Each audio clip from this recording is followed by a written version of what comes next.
அனைவருக்கும் வணக்கம். நம்ம இன்னைக்கு இந்த வீடியோவில் எதை பற்றி பார்க்க போகிறோம்னா, ஆன்மீக கருத்து, தன்னம்பிக்கை தரும் கருத்துக்கள், அதை பற்றி பார்க்க போகிறோம். நம்ம அருள் ஸ்டூடெண்ட்டு கைடு அப்படிங்கிற யூடியூப் சேனலில் திருக்குறள், ஆன்மீகம் மற்றும் தன்னம்பிக்கை கருத்துக்கள், சிரிப்பு, ஜோக்ஸு, காமெடி, சிந்தனை துளிகள், சுற்றுச்சூழல் கல்வி, ஜியாலஜி சப்ஜெக்டு, தேர்வுக்கு வழிகாட்டி, ஸ்கில் அண்ட் பர்சனாலிட்டி டெவலப்மெண்ட், இப்படி வித்தியாசமாக வீடியோ போட்டுட்ருக்கோம். அனைத்து தரப்பினரும் ஆதரவு தருமாறு உங்களை அன்போடு கேட்டுக்கொண்டு வாங்க வீடியோவுக்குள்ள போகலாம். இன்றைக்கி எதை பற்றி பார்க்க போகிறோம்னா, தைப்பூசம் 2025 நாளைக்கு தைப்பூசம். அதனால் இந்த வீடியோ ஸ்பெஷலாக வெளியிடுறோம். முருகபெருமான் சொன்னது யாம் இருக்க பயமே அப்படின்ட்டு. வாங்க தைப்பூசத்தை பற்றி பார்க்கலாம். தைப்பூசம் தமிழர்களால் சிறப்பாக கொண்டாடப்படும் ஒரு விழாவாகும். நம்ம தமிழர்கள் இந்த தைப்பூசம் ரொம்ப சிறப்பாக கொண்டாடுறோம். தை மாதம் தமிழருக்கு ஒரு புனிதமான மாதம். தை மாதம் எப்பவுமே மார்கழிக்கு அப்புறம் இந்த தை மாதம் நம்மளுக்கு எல்லாத்துக்குமே ஒரு ஹோலி மந்தா, ஒரு புனிதமான மாதமாக நினைக்கிறோம். நல்ல என்னன்னு சொல்கிறது, நல்ல நல்ல காரியங்கள், சுபகாரியங்கள்லாம் இந்த மாதத்தை செய்கிறோம். முருகனுக்கு உகந்த நாள் தைப்பூச நாளாகும். முருகனுக்கும் வள்ளலாருக்கும் மிகுந்த உகந்த நாள் தைப்பூச நன்னாள். முருகப்பெருமான் கெட்டதை, அதாவது அசுரன் சூரபத்மனை வேல் கொண்டு அழித்து நல்லதை நடத்தி காட்டிய திருநாளே தைப்பூச திருநாள். இந்த நாளை தான் சூரபத்மனை அழித்து கெட்டதை அழித்து நல்லதுக்கு வர வச்ச நாள் தான் இந்த தைப்பூச திருநாள். தைப்பூசம் என்பது தமிழ் மாதம் தை மாதத்தையும், பூசம் என்பது பூச நட்சத்திரையும் குறிக்கிறது. இந்த விழா தமிழ் கடவுளான முருகன் கோயில்களிலும் வள்ளல் பெருமான் சன்னதியிலும் சிறப்பாக கொண்டாடப்படுகிறது. முருகன் கோயில் ஃபுல்லாக விசேஷமாக இந்த தைப்பூசத்துக்கு இருக்கும். அதே போல் வள்ளல் பெருமானுடைய கோயிலையும் அவங்களுடைய அந்த திருக்கோயிலில் இந்த தைப்பூசம் சிறப்பாக கொண்டாடுவாங்க. இப்பண்டிகையானது தமிழ் மாதம் தை மாதத்தில் முழு நிலவு பௌர்ணமி என்று கொண்டாடப்படுகிறது. பௌர்ணமி அன்னைக்கு இது வருது. இந்த ஆண்டு, அதாவது 2025 தைப்பூச திருவிழா பிப்ரவரி மாதம் 11ஆம் நாள் செவ்வாய்க்கிழமை அன்று வருகிறது. அதாவது செவ்வாய்க்கிழமை 11ஆம் தேதி வருது. தைப்பூச நட்சத்திரம் 10/2/2025 திங்கட்கிழமை மாலை 6 மணிக்கு, அதாவது 10/2/2025 சாயந்தரம் திங்கட்கிழமை 6 மணிக்கு அந்த தைப்பூச நட்சத்திரம் ஆரம்பிக்குது. மறுநாள் 11/2/2025 செவ்வாய்க்கிழமை மாலை 6:34க்கு 34 மணிக்கு இந்த தைப்பூச நட்சத்திரம் முடிவடைகிறது. பக்தர்கள் தைப்பூசத்திற்கு 2 நாட்கள் முன்னதாகவே விரதம் இருந்து சைவ உணவு மட்டுமே உண்டு தீய பழக்கம் இதில் ஈடுபடாது முருகப்பெருமானை வணங்கி ஆன்மீகத்தில் கவனம் செலுத்துவார். இந்த தைப்பூச கொண்டாடுற பக்தர்கள்லாம் 2 நாளைக்கு முன்னாடி விரதம் இருந்து சைவ உணவு மட்டும் சாப்பிட்டு எந்த விதமான நான்வெஜ், அதாவது மாமிச உணவுலாம் சாப்பிடாம, எந்த தீய பழக்கத்துக்கும் போகாமல் ஈடுபடாமல் முருகப்பெருமானை வணங்கி ஆன்மீகத்தில் கவனம் செலுத்துவங்க. குறிப்பாக 2 நாளைக்கு முன்னாடியே. குறிப்பாக தைப்பூசத்தன்று பக்தர்கள் மொட்டை அடித்து கொண்டு மஞ்சள் ஆடை தரித்து கொண்டு, அதாவது இந்த தைப்பூச அன்னைக்கு இந்த பக்தர்கள்லாம் மொட்டையை போட்டுக்கிட்டு அப்போ மஞ்சள் துணியை ஆடையை அவங்க அதை அணிந்து கொண்டு வெற்றிவேல் முருகனுக்கு அரோகரா, கந்தனுக்கு அரோகரா, முருகனுக்கு அரோகரா என விண்ணை முட்டும் கோஷம் எழுப்பி கொண்டு பால் குடம் எடுப்பார், காவடி தூக்குவார் மற்றும் உடலில் அளவு குத்தி கொண்டு முருகன் கோயிலுக்கு சென்று வழிபடுவார். அப்போது கெட்டதை அடிக்கும் ஆற்றலை தருமாறும் நல்லது நடுக்க அருள்மாறும் முருகப்பெருமானிடம் மனவுருக வேண்டிக் கொள்வார். எல்லாம் 2 நாளைக்கு முன்னாடி இந்த தைப்பூசம் கொண்டாட பக்தர்கள்லாம் ஆரம்பிச்சிருவாங்க. எண்ணெயெல்லாம் சாப்பிட மாட்டாங்க, சைவ உணவு தான் சாப்பிடுவாங்க. கெட்ட பழக்கத்தில் எதுவும் ஈடுபடாமல் முருகனை நினச்சிக்கிட்டு இந்த தைப்பூச அன்னைக்கு மொட்டை அடிச்சுட்டு மஞ்சள் ஆடை தரித்து கொண்டு எல்லாம் பேரணியாக கும்பலாக பால் குடம், காவடி இதெல்லாம் எடுத்துக்கிட்டு, இன்னும் சில பேர் அளவு குத்தி கொண்டு ரொம்ப எல்லாரும் ஒரே கோஷமாக வெற்றிவேல் முருகனுக்கு அரோகரா, கந்தனுக்கு அரோகரா, முருகனுக்கு அரோகரா என விண்ணை முட்டும் கோஷம் எழுப்பி கொண்டு அப்படியே கோயிலுக்கு போய் முருகனை வழிபடுவாங்க. இந்த தைப்பூச திருவிழா தமிழ்நாடு மட்டுமில்லாமல் இந்தோனேசியா, இலங்கை, மலேசியா, சிங்கப்பூர், தாய்லாந்து, மொரிஷியஸ் மற்றும் ஜப்பான் ஆகிய நாடுகளில் எங்கெங்கு தமிழர்கள் வசிக்கிறார்களோ அங்கெல்லாம் சிறப்பாக கொண்டாடப்படுகிறது. அரோகரா என்றால் துன்பங்கள் அருந்து இன்பங்கள் விளையும். பழனி ஆண்டவர் முருகன் கோயிலுடைய தோற்றம்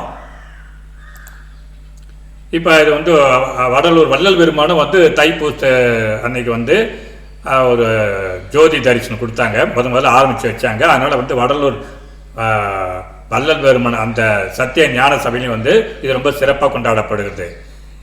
இதுக்குடைய இது அழைப்பிதழ் மாதிரி 11 பிப்ரவரி 2025 செவ்வாய்க்கிழமை 10 மணிக்கு பிப்ரவரி 2025 தைப்பூச ஜோதி தரிசன பெருவிழா அப்போ தான் ஆரம்பிக்குது. அதை இன்னைக்கு அதாவது 10ஆம் தேதி கொடியேற்றத்துடன் ஆரம்பிப்பாங்க. 11 அதாவது நாளைக்கு தைப்பூச அன்னைக்கு வந்து 5 கால ஜோதி தரிசனம் கொடுப்பாங்க. காலைல 6 மணிக்கு ஒன்று, காலைல 10 மணிக்கு ஒன்று, மதியம் 1 மணிக்கு ஒன்று, சாயந்தரம் மாலை 7 மணிக்கு ஒன்று, இரவு 10 மணிக்கு ஒன்று. 11ஆம் தேதி தைப்பூச அன்னைக்கு வந்து 5 கால ஜோதி தரிசனம் கொடுப்பாங்க.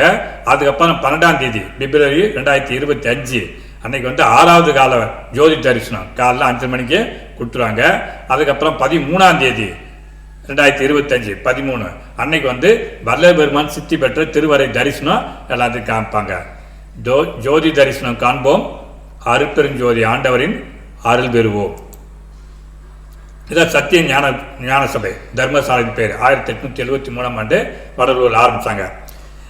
திருப்பி இதை நம்ம விளக்கம் கொடுக்குறோம் எப்படி இந்த இதை வந்து கொண்டாடுறாங்கன்ட்டு. இந்த ஆண்டு 2025 தைப்பூச திருவிழா வடலூர் சத்திய ஞான சபையில் பிப்ரவரி மாதம் 10ஆம் தேதி திங்கட்கிழமை கொடியேற்றத்துடன் துவங்குகிறது. பிறகு பிப்ரவரி 11ஆம் தேதி செவ்வாய்க்கிழமை 5 கால ஜோதி தரிசனமும், பிப்ரவரி 12ஆம் தேதி புதன்கிழமை காலை 6வது கால ஜோதி தரிசனமும், பிப்ரவரி 13ஆம் தேதி வியாழக்கிழமை வள்ளல் பெருமான் சித்தி பெற்ற திருவரை தரிசனம் பொதுமக்களுக்கு காண்பிக்கப்படுகிறது. இதுதான் ஜோதி தரிசனம் வடலூரில்.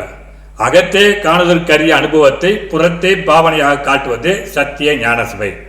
இது என்னன்னாக்கா அகத்தில் வந்து உள்ளுக்குள்ளே இருக்குது வந்து நமக்கு தெரியாது, அந்த அனுபவத்தை வெளியில காட்டுறாங்க. அப்படின்னா என்னன்னாக்கா 7 திரைகள் என்பது நம்மை மறைக்கும் அஞ்ஞானமாகிய மாயத்திரைகள்.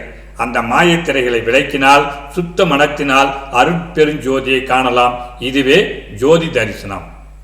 அப்படின்னா ஒரு மாசமும் பூச அன்னைக்கு 6 திரைகளை மட்டும்தான் விளக்குவாங்க.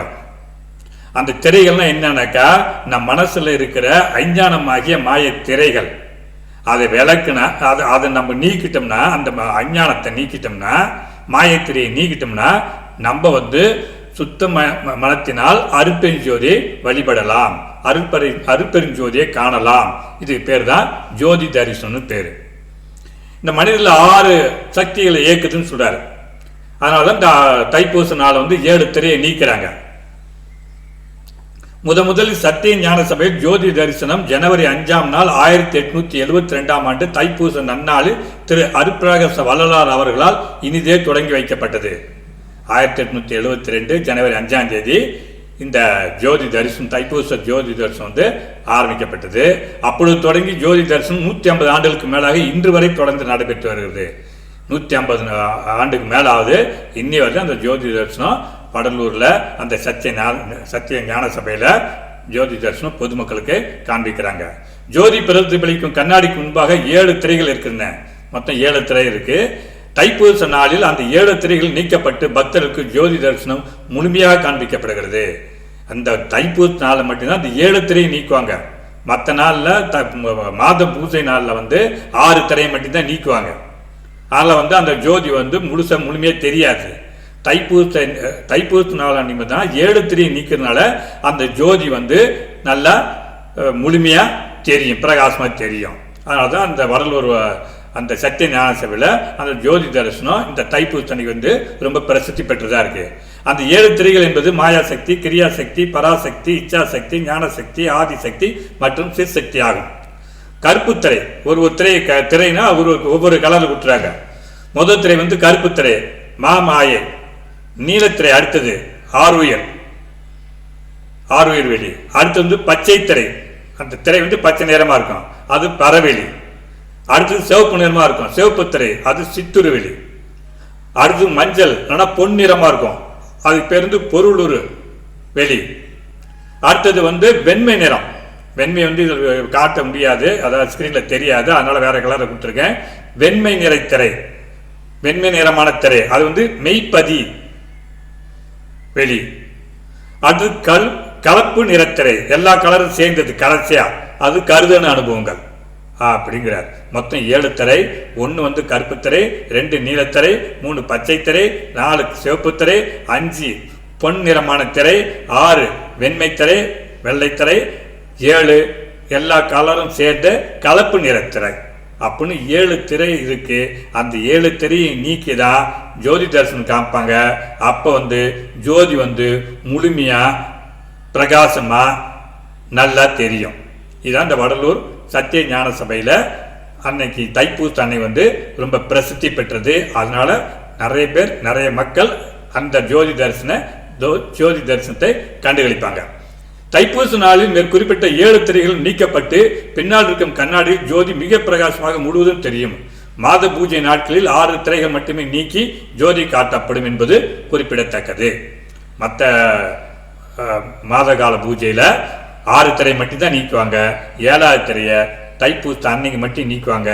அதனால ஜோதி தரிசனம் முழுமையாக தெரியும். அந்த 7 திரைங்கிறது நம்மிடம் இருக்கும் அஞ்ஞானம். அந்த அஞ்ஞானத்தை நீக்கினால் விளக்கினால் நாம் அருப்பெருஞ்சோதியை காணலாம் அப்படிங்கிறது தான் இதை வந்து திரையை நீக்கி ஜோதி தரிசனம் நம்மளுக்கு காமிக்கிறாங்க.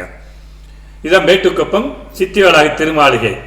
இந்த மாளிகை தான் வள்ளல் பெருமான் சித்தி பெற்ற திருவரை தரிசனம். இதுதான் அன்னைக்கு கடைசியாக அந்த தைப்பூச அந்த திருவிழாவை இந்த வள்ளல் பெருமான் சித்தி பெற்ற திருவரை தரிசனத்தை எல்லாத்தையும் காமிச்சு அதோட அந்த தைப்பூச நிகழ்ச்சியை அந்த திருவிழாவை வடலூர் சத்திய ஞான சபையில் முடிச்சுடுவாங்க.